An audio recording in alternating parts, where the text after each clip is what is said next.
Praise God.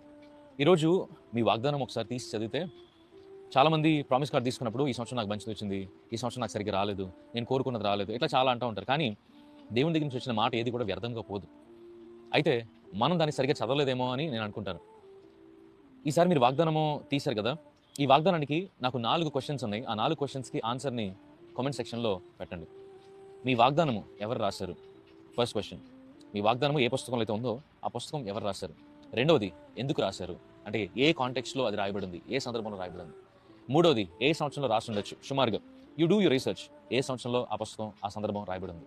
నాలుగోది, ఎవరి కోసం రాశారు, ఎవరిని ఉద్దేశించి రాశారు? ఇప్పుడు పౌలు గారు ఉంటే కొరింథీకి రాశారు, కొలస్సీకి రాశారు, ఇలాగ. సో ఎవరికి ఉద్దేశించి రాశారు? ఓకే, ఈ 4 క్వశ్చన్స్ మీకు ఆన్సర్ రావాలంటే మీరు నా ఒక లైన్ చదవడం మాత్రం కాదు, కానీ మీరు ఆ వచనము లేదా ఆ అధ్యాయం మొత్తం చదివితే మీకు కంప్లీట్ కాంటెక్స్ట్ మీకు అర్థమవుతుంది. అప్పుడు అదంతా చదివి అర్థం చేసుకున్న తర్వాత నిజంగా దేవుడు మీతో ఏం మాట్లాడాలనుకుంటున్నాడో, మీ జీవితంలో ఏం నెరవేర్చాలనుకుంటాడో మీకు అర్థమవుతుంది. Some promises are conditional, some promises are unconditional.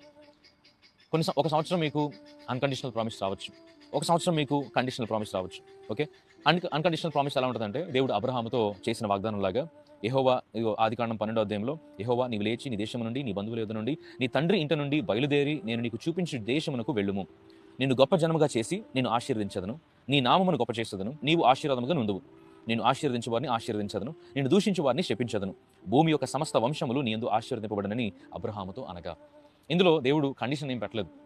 నువ్వు నీ తండ్రి ఇంటి నుంచి బయటకు వస్తే నేను నిన్ను దీవిస్తాను, నేను ఆశీర్వదిస్తాను, నువ్వు ఆశీర్వాదకరంగా ఉంటావు, అలాగే నేను ఆశీర్వదించేవారిని నేను ఆశీర్వదిస్తాను, నేను దూషించేవారిని నేను చెప్పిస్తాను అని చెప్పి నీ జనరేషన్స్ ఈ భూమి అంతటికి కూడా ఆశీర్వాదకరంగా ఉంటాయని దేవుడు అబ్రహాంను దీవించాడు. Okay, this is an unconditional promise. Conditional promises ఎలా ఉంటాయి చెప్పనా? రోమన్స్ చాప్టర్ 10:9లో ఎలా ఉంటుందంటే, నువ్వు నాకు లోబడితే నేను ఇది చేస్తా, నువ్వు ఇలా ఉంటే నేను అలా ఉంటా, నువ్వు నన్ను నమ్మితే నీ జీవితంలో నేను సహాయకుడిగా నిలబడతా. ఇట్లా ప్రామిస్ కార్డులో ఒక లైన్ చూసి, ఓ దేవుడు నేను దీవించేస్తాడు, దేవుడు నేను దీవిస్తా అంటున్నాడు, దేవుడు నేను హెచ్చిస్తా అంటున్నాడు, నన్ను పోషిస్తా అంటున్నాడు, నాకు సహాయంగా నిలబడతా అంటున్నాడు.